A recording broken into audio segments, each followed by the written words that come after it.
Thank you everyone for joining us. We're glad to have you here for this next day, midweek of our weird and wacky Carpenter Ant webinar. And our guest speaker today is Deidre. Hello, Anne. Hello, Ginger. And we are going to be presenting in a Q&A, an interview type of atmosphere tonight, as opposed to slideshows or directly just speaking. So if you have any questions that you'd like to ask at the end of the session, we'll answer them. Just put them in either the Q&A box or the chat box, and we will be able to answer those at that point in time. I'm going to go ahead and mute all the attendees. Let me just mute all. Yes, and except for Anne, we want you unmuted. There. Okay. Wave your, everybody, can you hear Anne and can you hear me okay? Please type yes in the chat box if you can hear us. Okay. All right. Okay. Yes. Thank you. Thank you, Galaxy. Thank you. Thank you very much. Cosmic name. All right. So Anne is with us to speak about presentational skills.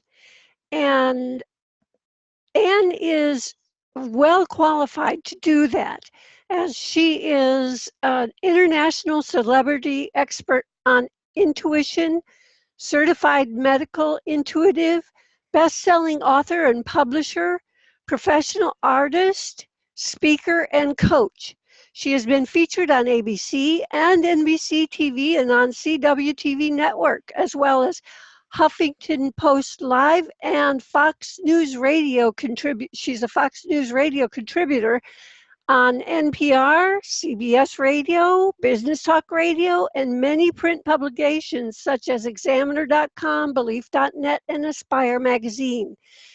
And transformational gifts allow her to intuitively shine a light into her client's energy system and illuminate their hidden and or dormant gifts and talents that their soul is here to share. Her unique and powerful gifts allow her to shift energetic patterns, heal trauma, and create new patterns so that they can bring their divine gifts to the world. Anne's access to higher realms began 20 years ago as an intuitive artist. Later in 2005, after a dark night of the soul, she was initiated into the Christ consciousness during meditation, which you can read about in her book, Miraculous: How My Spiritual Awakening Cured My Depression, Inspired My Purpose, and Ignited the Intuitive Powers Within. And energetically imprints her healing energy into all her books, artwork, and intuitive development products, which along with the above title includes the books Extreme Intuitive Makeover, 55 Keys to Health, Wellness, and Happiness, which was endorsed by Eldon Taylor and Peter Calhoun, as well as Inner Visions, The Healing Path of Art, which integrates her extraordinary artwork with her spiritual wisdom. Now as founder and CEO of Inner Visions Publishing, Anne works with authors to publish their spiritual books. Her first and second group book, Inner Circle Chronicles, Intuitive Women Leaders of the New Economy, Transforming Lives and Businesses with Soul and Spirit, became bestsellers. She is publishing books 3 and 4 currently. And 5, yeah. And 5, okay. And other visionary products include home study programs, your Intuitive Life Makeover Collection, spiritual tools for intuitive living. She's also the author of Your Intuitive Life Makeover, Chakra Healing on e-course, Spiritual Enlightenment oracle cards, a toolkit for creating divine magic and miracles in your life, and the Soul's Purpose new workbook. And if you haven't seen her oracle cards, she showed me the original design work yesterday for that, and they are beautiful. Her online course, Spend More Time Doing What You Love, is a popular daily OM favorite and hit the top 10 in its first week, and has been invited to contribute her divine wisdom with numerous high-profile sites, including Dr. Laura, BeliefNet, eHarmony, and Aspire magazine, to name a few. She is a sought-after telesummit guest and has appeared on Inspired Living Secrets, Sacred Living Telesummit, the Healthy, Wealthy Evolution Summit, and many more. Excuse me. Anne was featured on HuffPost Live as a guest expert on a new study on spirituality and depression, how faith and spirituality can protect against depression. She has also been a Fox radio contributor and been featured on ABC, NBC, CBS, and Fox Television, as well as NPR and CBS Radio. Anne's art is featured on the Laguna Beach Gallery, California website. She is a frequent guest on radio and has hosted her own radio show and television show, The Intuitive Millionaire Coach, shown on cable TV. Thank you, Anne. Thank you, Ginger. So let's get started. How long have you been presenting? Well, I was thinking about that question. I really started presenting over 20 years ago. I was a tour guide for several summers, and it was really public speaking. I gave tours all summer long in Nantucket to groups of people in historic homes. And while I loved the topic, it was really more script-based and memorization. So while it was presenting, it wasn't near to what began to happen after I wrote my first book, when somebody said I should speak. That was another whole opportunity to present.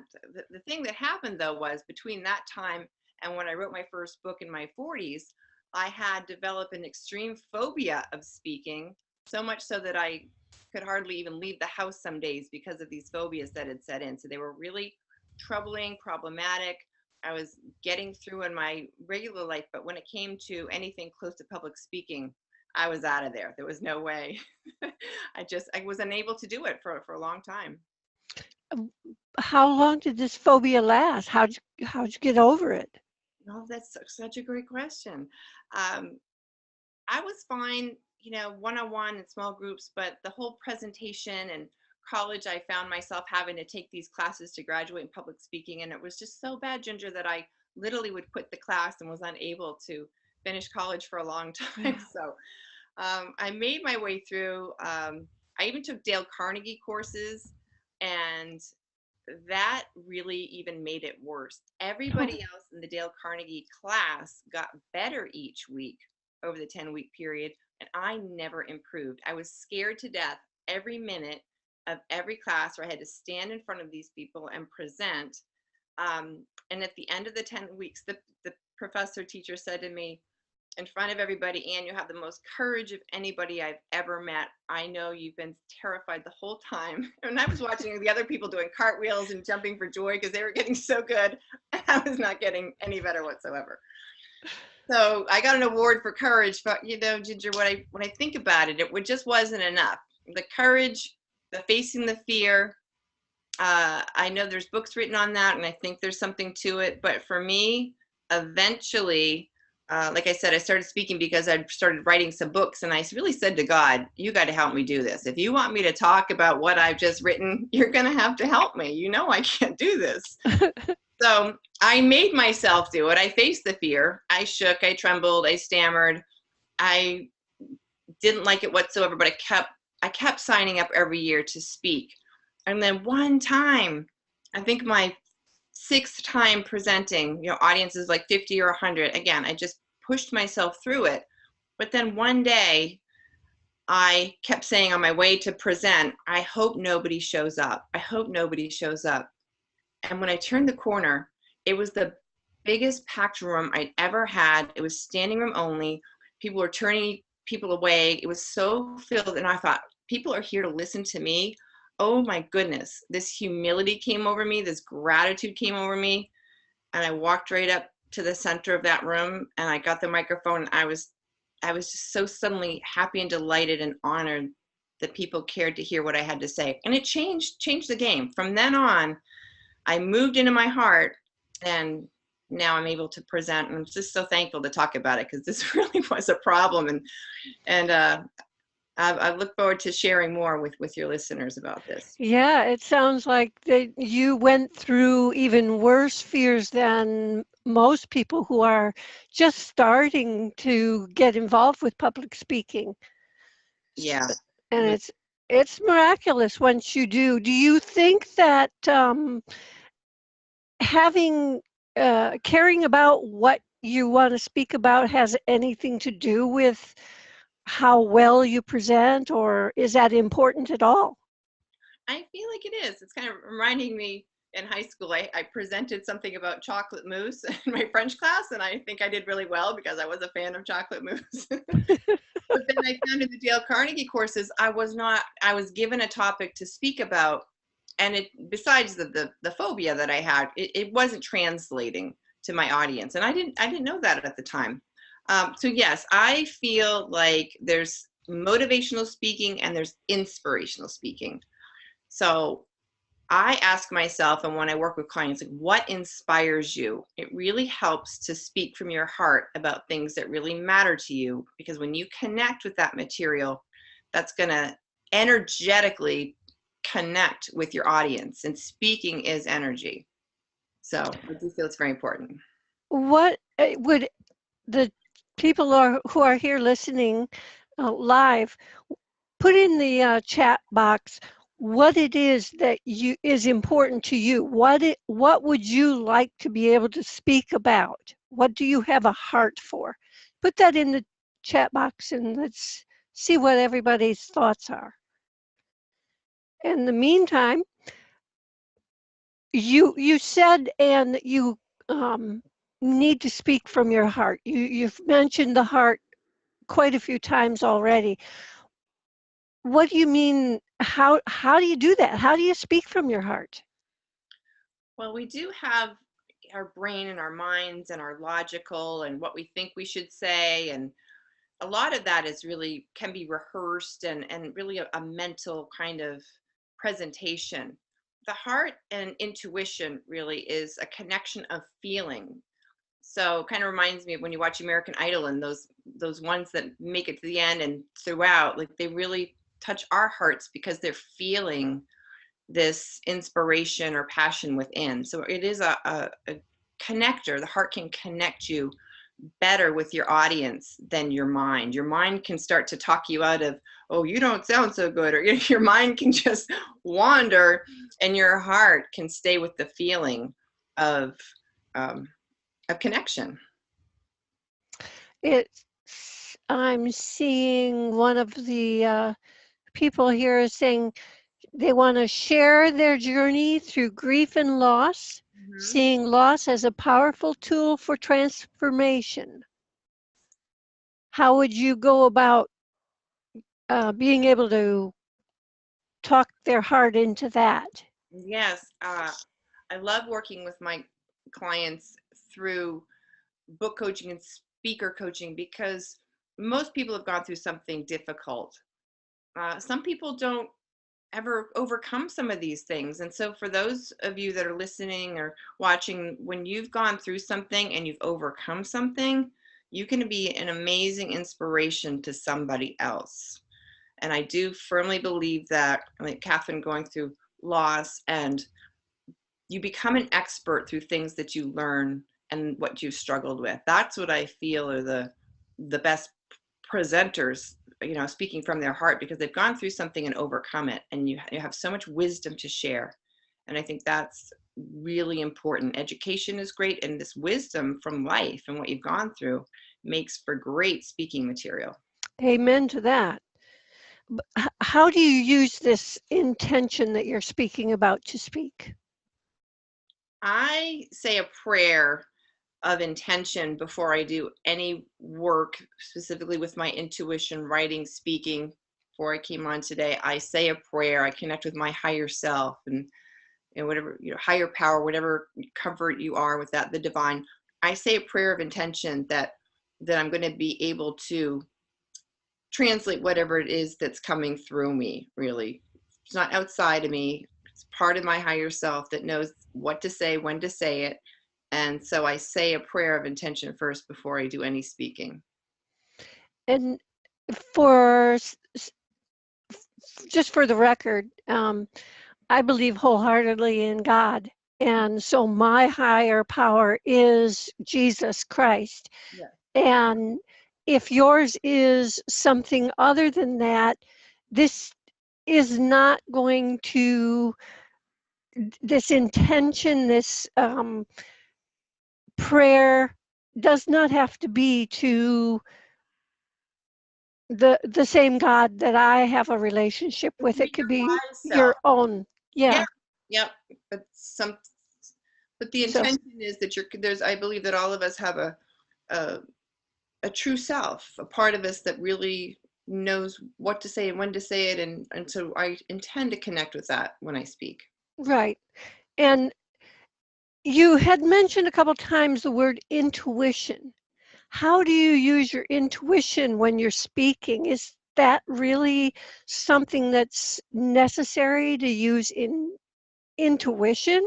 I It's mean, intuition to me does not relate to speaking. It relates to your what you know personally. mm-hmm. So can you clarify that? Yes, I mean I do have just not my latest book I just wrote about Oh, intuition. I just happen to have it right here. show it up there longer so that they can see it. Yep. There it, because it was, This there we became go. a bestseller today, so I'm very excited.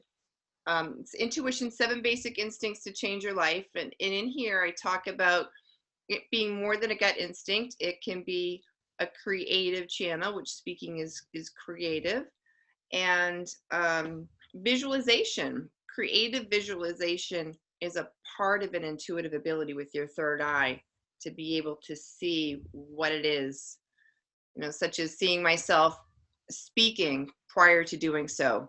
Leading up to my speaking event, I may imagine every people in the audience being receptive and smiling, and I will visualize this in advance and feel the great feeling that that brings, and that helps to really set the energy for it and bring it into being.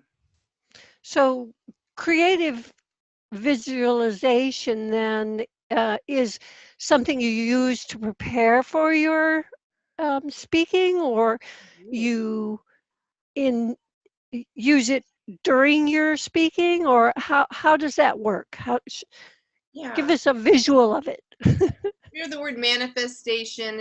It's a process where anytime other than driving, just saying, when I'm cooking dinner, I may stop for a moment and imagine myself on stage. I may know, what I'm going to be wearing, what I'm going to be saying. Um, the audience is smiling. I'm going to feel good, and this is a process of, one of the women's soccer teams talked about it on the news about how she imagined kicking the goal in. Creative visualization as a tool for speaking, I find very helpful. So it's like this, again, everything is energy, and I'm bringing in the energy of a successful speaking presentation by doing that in advance before I get there. One of our speakers that we had earlier in the week spoke about branding, wearing your clothes that is your brand, your colors. Is that an important point to you, to wear your color that you're known for, or trying to brand yourself while you're speaking, or is it where we should always wear our suit and tie, red power tie, and you know? I resisted that for so long. I consider myself an artist. I don't want to be told that I have to do anything.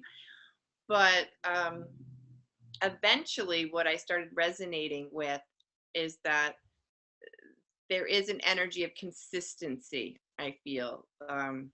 White is one of my colors that I feel good in. So I feel that it's good to evaluate, to be conscious about what you are presenting, because it is really a mind, body, spirit connection. It's like how you feel.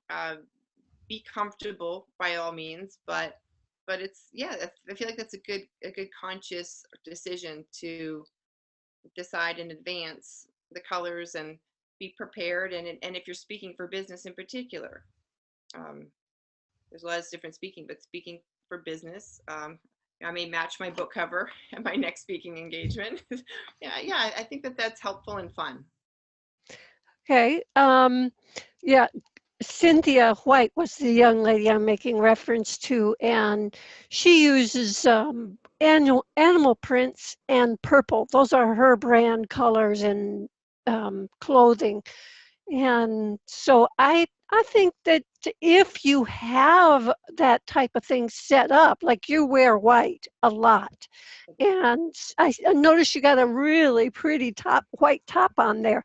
Can't see your hair, but there it is, folks. She has a white on. And so if that is the way that you do things, then absolutely, I would agree with you that that's important to wear whatever your brand is when you're presenting. I agree. Often, even in church lately, I've noticed that the pastor and other speakers will write their entire speech out on their iPads or on sheets of paper or index cards. The word for word, they're giving it, and you can tell that they're reading it. When they're reading, as they're going through it, to me, it sounds kind of choppy. Do you think it's important that they should write it out, or do you recommend writing out your speeches, or how do you feel about that? Well, the first speech I ever gave, that I made myself give that speech, I was pretty excited that I was really taking that leap of faith and even doing it. So I remember I went to Barnes and Noble, I sat near a stack of books, and I wrote out a good number of notebook pages, my upcoming speech to present on my story. And it was quite a while ago, but I wrote it all out. I even went to the local store and bought a big face watch, so big that I was just so proud of myself, facing my fear, that I want to make sure that I saw that I was speaking, and I had an hour to speak, and I was so excited. I got there, I had 50 people in a room. Yes, I shook and stammered a little bit, but I started to read through my notes, and within less than 10 minutes, all of those notes were read. And when I got to the last page of the notes and I looked at my big watch, and I saw just 10 minutes in and I had 50 more minutes to fill, I was doing angel readings then. I wanted to run to my table, grab my cards, and come back. And I'm like, still finishing up the last paragraph, thinking, what am I going to do now? I can't just leave the room and go run out and grab my cards. I'm like, that's crazy. What do I do? I'm screaming inside while I'm still talking. And I hear my intuition, God, say, talk about the chakras. So I'm like, so yeah, I ended up talking about the chakras from what I knew from working with clients. I hadn't written any of it down. The next thing I knew, there was a big sign in the back that said 10 more minutes. I couldn't believe it. I filled that whole time speaking about something that I was very passionate about and knew about. And from there on out, I don't take longhand notes for my speeches. Right. And I find that when I write them out, if I was ever going to do that, that I would end up reading it like, how do you find your heart? And it may sound normal if you're reading it, but you can always tell the difference between reading and presenting. There is a difference. There is a difference. And also, I've done a lot of television, and I've written out my answers because I've got 4 minutes to deliver what it is I want to say, and I want to hit my points. But throughout my media training that I've done, I learned that I can have, if I know my material, I know my material. If I say a sentence a different way than I wrote down, I learn not to panic. So it really is an art and a science, really, to know what you're going to say and be comfortable enough about your material to be able to mix it up a little, and then, you know, adds a little oomph. So do you now you excuse my I know better than that.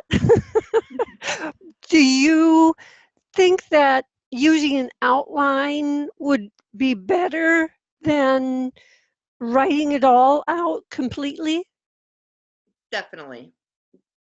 When I have something, like I said, for television in particular, I want to make sure I hit my points. I will put the, you know, the 4 basic points, and then I will practice out loud saying what it is, and I don't get upset if I say it a different way every time, because it's just that, again, that intuitive ability to trust that you know your material, you care about what your material is that you're presenting, and that you're comfortable enough to present it, and that you can speak without worrying that you've had to, you know, you don't have to memorize everything. But Mm-hmm. certain points I feel are good to know. So an outline is really helpful. Well, on the opposite end of notes and writing it all out and outlining it, you also have memorization. Is that important? Should we memorize things word for word, or should we just flow from the heart when we speak? Or what do you think about memorizing? Well, I think that if you're writing a good outline, it depends on how long you have to talk. Like I said, I've spoken anywhere from 4 minutes to an hour, and to get your key points, at least something in terms of a little bit of memorization that's gonna get you into the flow of what it is that you're gonna speak from the heart about. So it's really a left brain, right brain activity. It's fine to know your material. It's like a starter sentence. You know, if you know a sentence that's gonna kind of trigger the rest of what you want to say, it's like a gateway. So a little bit of memorization is fine. So you would memorize your speaking points or Yeah. um, Yep. I always memorize my points. Like, you know, 4 ways to attract luck. I will know that the first way is creative visualization, and then I trust that I'm going to know about what that is to be able to discuss it, like I did today. So I will memorize my points, and then pretty much ad lib from there. so ad-libbing is really the most natural way to do a presentation then in your mind, as long as you know your subject well. Exactly. Yeah, so is that the key then, to know your subject well before you speak, or do you have to know everything about everything before you even take that first step? Well, I'm speaking quite a bit this year, and I know my topic intuition. So if I say something a little different each time I say it, or I just know the main points that I want to cover, like my 7 basic instincts. I want to know what each 7 of them are, and then I'm not going to, you know, read my whole book to the audience, but I'll probably take some notes from my own material so that I make sure that I hit the ones that I want to hit. And I'm going to have a board, a presentation board, so I can write on it what the key is and then discuss what it is. Okay, so in preparing for your presentation, how important is it for you to actually make a recording of yourself making the presentation prior to as you're practicing? Oh my gosh, it's so important. I have had a lot of speaker training over the years, and really dumping out all the emotional content from the baggage in my life, because when I started to really learn how to speak publicly, because I did do some training, that every negative emotion that you have can show up in your speech and you don't even realize it. So I think it's really important to really process your emotions and really understand that speaking is energy. So I even suggest, smile inside and feel that energy, because everything you've gone through in your life could actually show up in your presentation without you even realizing it. Yes, I agree. And so our energy, if you're feeling down and you have to do a presentation, I know that our the way we feel affects us. Hmm. If your energy isn't up to snuff when you're getting ready to go out there and present, how do you lift yourself up to be able to be in the moment and increase your energy? How does that energy even impact your tone of voice? Yeah, it's really important to process your emotions, whether it's through creativity, through journaling, being able to get a lot of this stuff out before you present or speak. But things can happen. You can have an upset right before. I've got a couple little tools here I have from time to time, like this is a rose quartz. So if you think speaking is vibration, if I put one of these in my pocket, or if I've got some turquoise to wear as a necklace, which could actually be clearing the energy in my communication center in my throat. So there are little tools you can use to kind of lift your energy up if you're having, just in any time. But if you're having difficult emotions, that there's little things that can help you raise your vibration, which can help you feel better.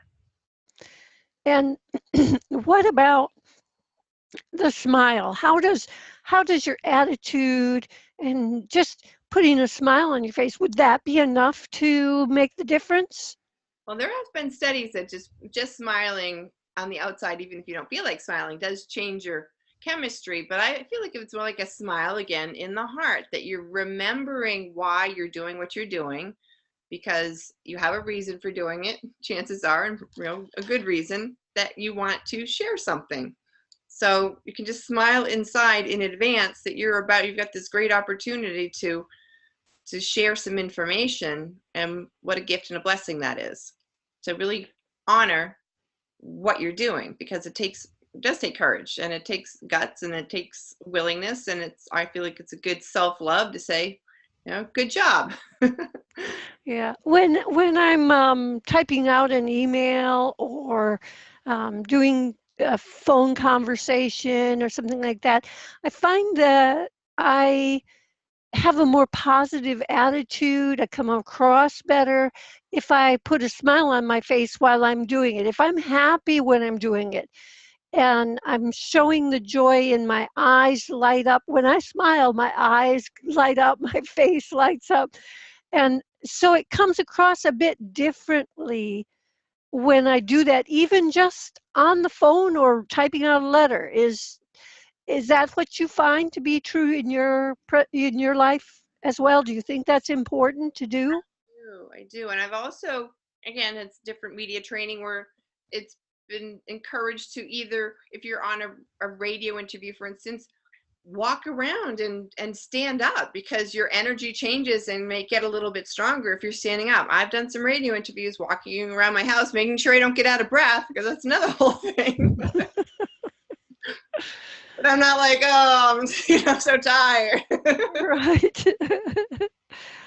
um, in reading your material in your book, you mentioned that you need to land it when you speak. What do you mean by land it? Oh my goodness. Again, fabulous experiences learning different speaking techniques. And when I began to really look at my own speaking, in the beginning, I noticed that I had a tendency to put like a question mark at the end of my, and then I learned to land it, bring it down, like landing a good, gymnastics move or something. I mean, land it, bring your voice down, and like punctuate it in energetically.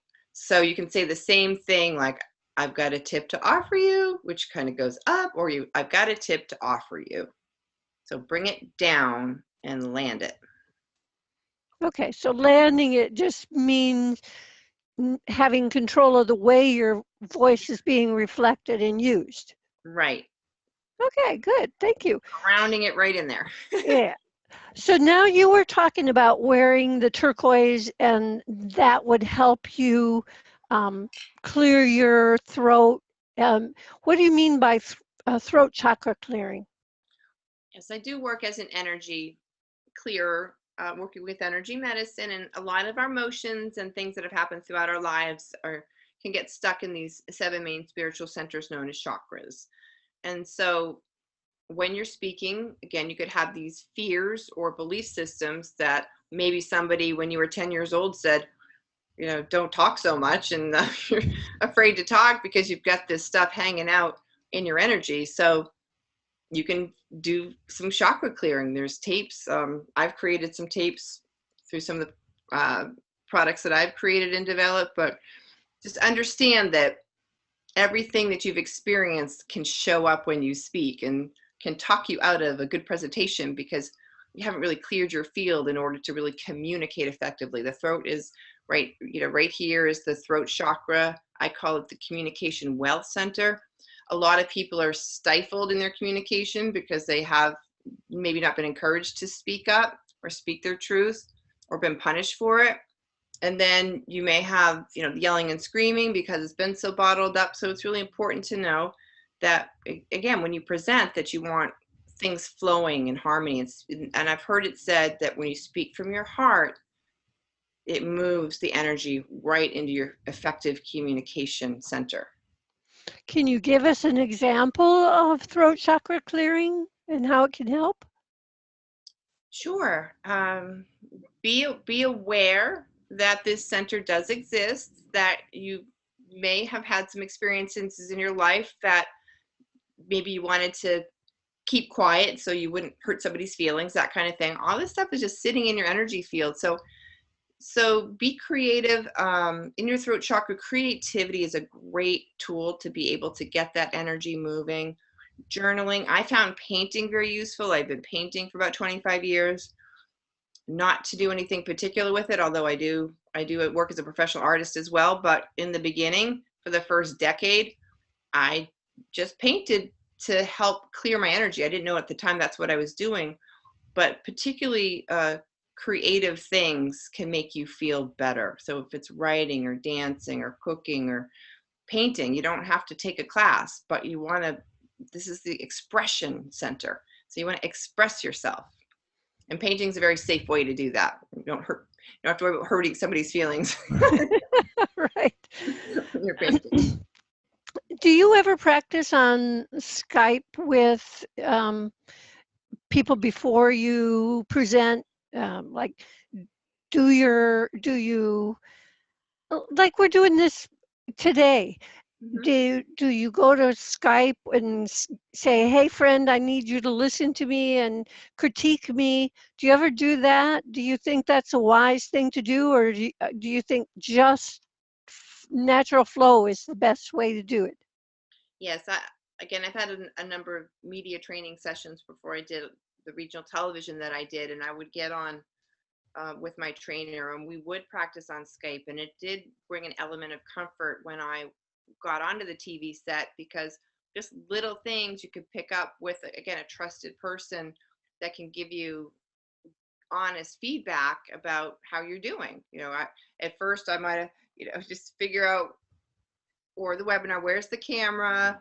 Um, Right, how's we the went through some light? changes. These little things that you start thinking about that can ruin your presentation. So you want to clear them up in advance and practice. Yeah. Do you So you think it's important to do that? Is there a difference between the way you would present on, say, television live versus on a stage? Is there a difference at all, or is it pretty much the same? I feel if you can be comfortable in your own skin with your own material, whether you're on television or in front of a stage, and I'm using my hands a little bit, just to have that comfort level within yourself that you can just speak anywhere, really.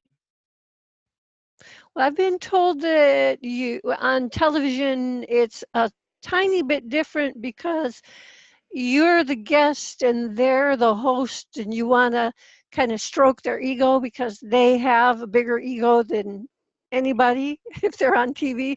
Is that kind of accurate? Is that just some a rumor going through the Netherlands I've ether? had such gracious hosts on every television show that I've been on, and they're very gracious, such as yourself. They're very as long as I show up, on time, and I know my material, and the point is to be able to communicate effectively for their listeners, and you go and it's really you do your job. So I know my material, and I'm just comfortable and happy to be there.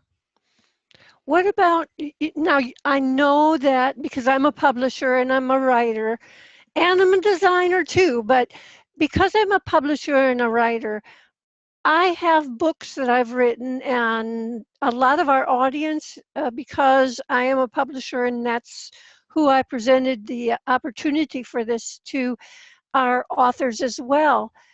Do you recommend direct reading of quotes or reading from your own material, word for word, just taking sections out and reading that? Is that something that is important, or should you never do that? I've quoted myself before. Yeah. um I have done that in the beginning stages when I've presented. I've read through portions of my material, but I've learned that that felt um, a little more stagnant. It just didn't feel, it felt more rehearsed, and it didn't translate as well. So I do very little of that, like I said, other than memorizing my main points that I want to. But um, I wouldn't read a whole paragraph of something I'd read or written. Would that be different for a novelist than a nonfiction? Yeah. The point of reading your own material to your audience to present. Uh-huh. Um, I feel like you just I write nonfiction, so I don't know what it would be like to present material from a novel I had written. And so the way that I write, I've published 9 books, is every time I write, I know that I have a message behind what the writing is. So perhaps in a novel, there's a message, but I think it's really up to the individual. Just make sure that if you're going to read something you wrote, try to add a little life to it, which also TV, they say, is a cold medium. So it's important to really get your energy up on TV. It's almost like an extra amount of energy. It feels a little over the top. Like they say, to wear a little extra makeup on TV. There's something about the Right. medium of TV. You've got to really amp it up a little more. Okay. Um, when you're presenting, and I know not always because I'm a professional singer, I sing out and I see the audience is usually dark and I can't really see them clearly. But when I'm speaking, a lot of times it's a fully lit room and I can see the people in the audience. When that happens, if I'm watching my audience, um, I sometimes see them lose it. I call it losing it. They either start their eyes start glossing over, or they start to frown. They won't accept. They're telling you they're not accepting what you're saying, or they're telling you that they're not interested. How do you overcome them? How do you rein them back in? How does that affect you Yeah. when you're presenting? I've learned to not allow anything externally affect the energy of my presentation. And what that means is everybody's going to have an opinion, but I feel like it's important to set the tone of your own energy, because you're sharing. I'm not convincing, I'm not persuading. If somebody doesn't like what I'm saying, they're more than welcome to leave, but I'm not going to shift or change my energy because somebody is expressing something as I'm speaking. So, people are folding their arms or frowning. I will continue regardless and not shift or change my energy depending on how somebody else is reacting to me. I feel like that's a more powerful way. Otherwise, it can really take you off your game there, out of the flow when you get caught up. And I feel like that's like a people pleasing. I'm not there to. I'm there to share something, but I'm not there to, please in a way that is insincere or inauthentic. Does that make sense? Yes. How would you rein them back in if they got really disturbing? Can you rein your audience back in? Can you reconnect with them if you see their eyes glossing over, for example? Well, I think it's an opportunity to improve your own presentation skills. This is something like a muscle. You got to keep developing it, keep getting out there. What could I have done better? Looks like my audience was a little bored. Next time maybe I'll have a little humor. So I do think it's on us to be the best presenter we can be, but we may not please everybody. And so to start to try to do that is just going to make you lose your train of thought, and it could go downhill fast. Right.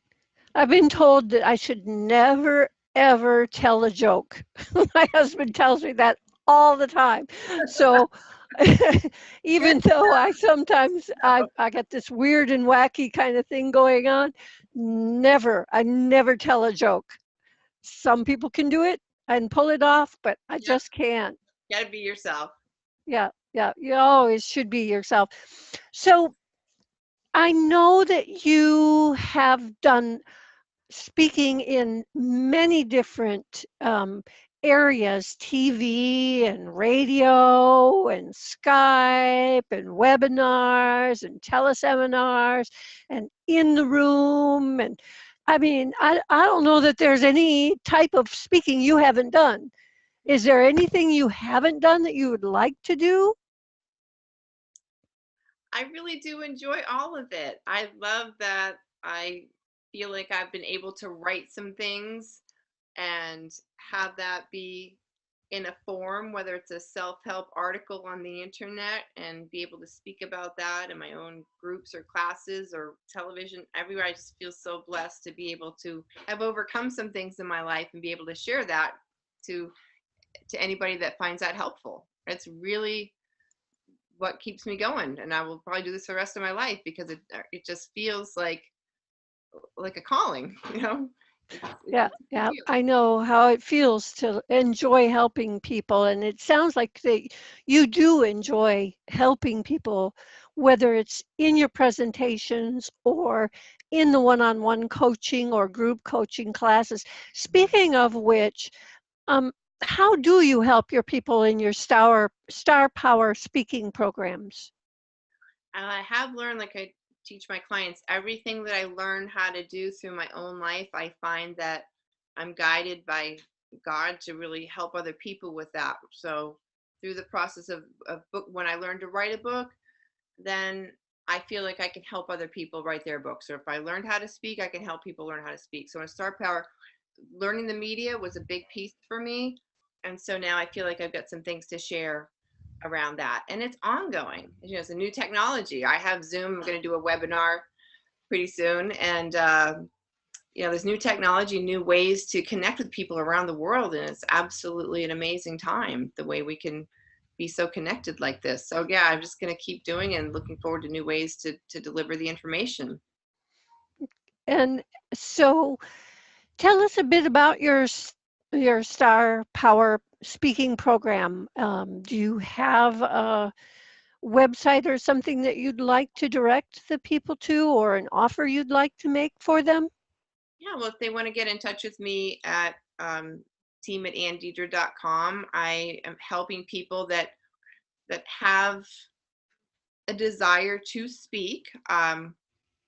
It doesn't matter if you know your message. I help people get clear on their message, because a lot of different things can happen in your life, but it's important to have clarity about something that you want to share. And I think that can be ongoing, but that can be branding. Like mine is intuition and creativity, for instance. So even with those big topics, it's important to learn how to get clear on your message, develop a signature talk, create a free offer. You've been so wonderful with my clients with your beautiful designs, and get things together through products and services to be able to get out there and connect with people and help, and everybody help each other in that way.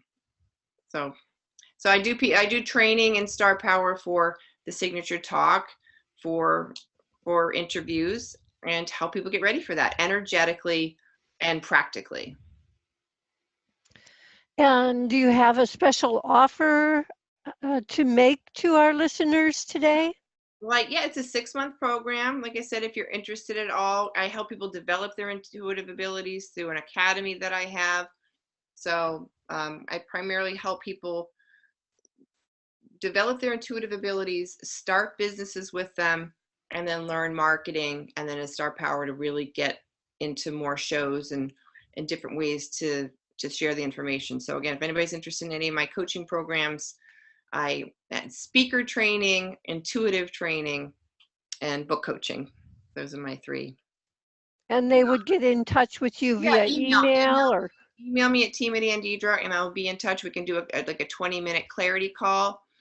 I have an ability to envision. I have a psychic ability to help people to envision what their gifts and talents are. I can tell what their gifts and talents are, and I can tell how they're meant to use them in the world, very specifically and very unique. As you know, my clients that come to me, they're not really sure what their thing is, and I can help them figure it out and be able to produce it and product to get it together to be able to bring it out into the world. So I do that through my Star Power, my Intuitive Visionary Academy, which is intuitive training, angel reading, chakra clearing, medical intuition. I certify people in all of those things. You actually certify them. Yep. I have been doing this over 10 years as a chakra clear with energy, and it's a way that I have been able to teach people how to do this, to help clear energy and give wonderful readings and develop their own businesses with it. Excellent. Does anybody at this point in time, I think we can open it for questions. Does anybody have any questions they'd like to ask? Just put them in the chat box here, and we'll answer them for you as soon as we see you pop up. I do see one. We've already discussed that, the loss and grief transformation. We talked about that already. So does anybody have any questions? Everybody clear on everything she said? Or if you'd like to, if you don't really have the time or can't type them in now, I'm sure if you send her a quick email with your questions, she'll be happy to answer them even in an email after the presentation.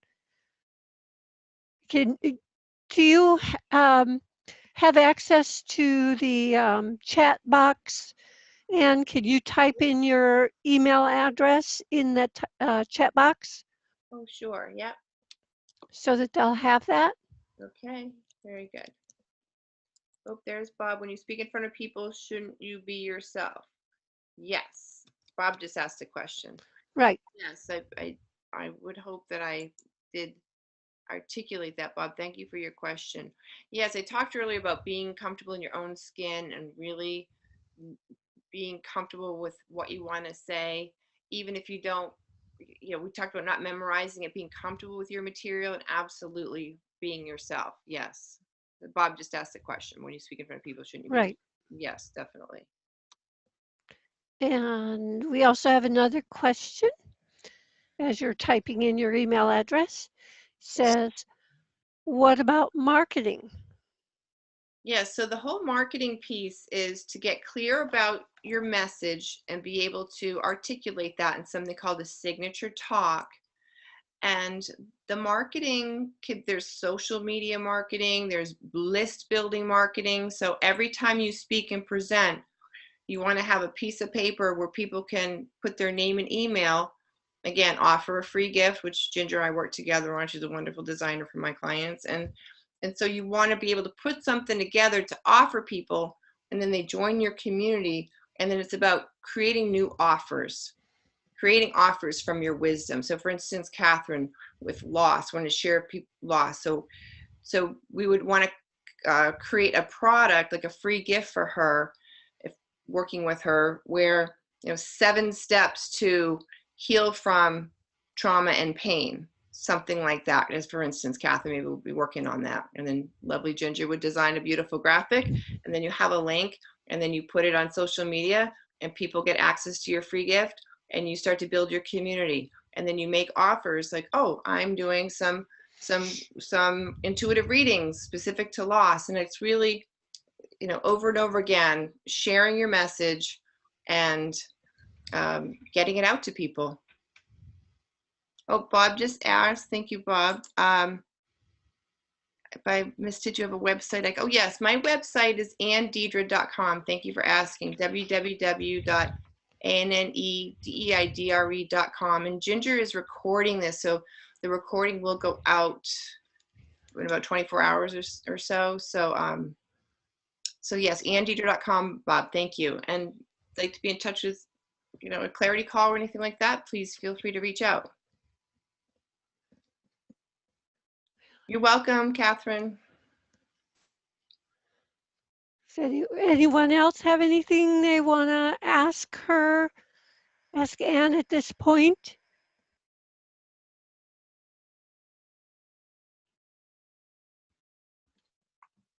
And Anne, if you'll take that moment now to type in your email address. I did. Oh, there it goes. Okay. There you go. There we go. Everyone has it now. We have the team at ADeidre.com, and her website is ADeidre.com. And this is something we spoke about too.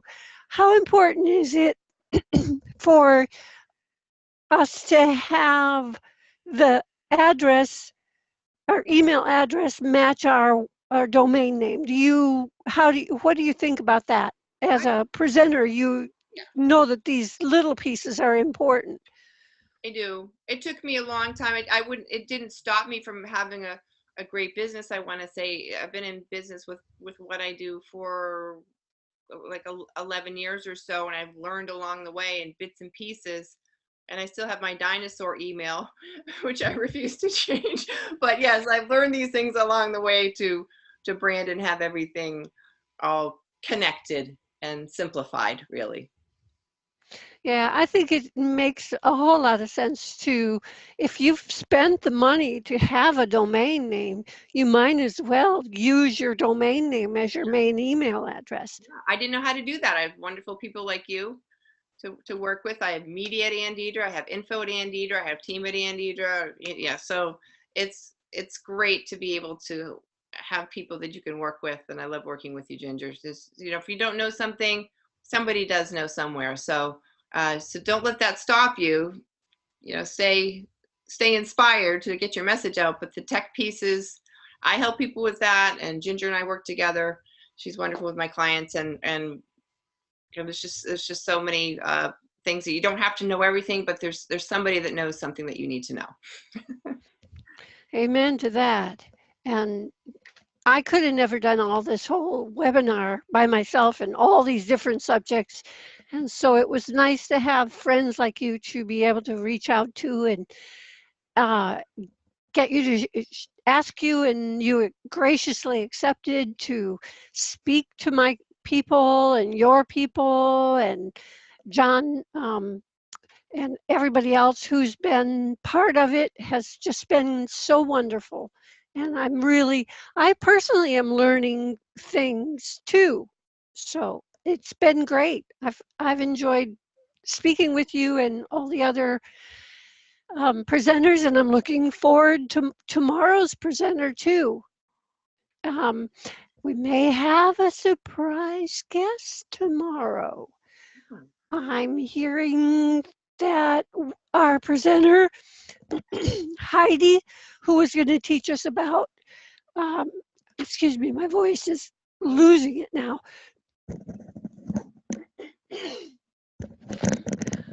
Heidi, who is supposed to be speaking to us about how to write marketing copy, has to go in for surgery, immediate unexpected surgery tomorrow. So keep her in your hearts and minds. And she is working now to get someone to cover for her. But if it doesn't happen, you may have to listen to me talking about marketing copy because I do write it too. So Wonderful. that's one that I can cover for her if she can't find someone else to step in at the last minute.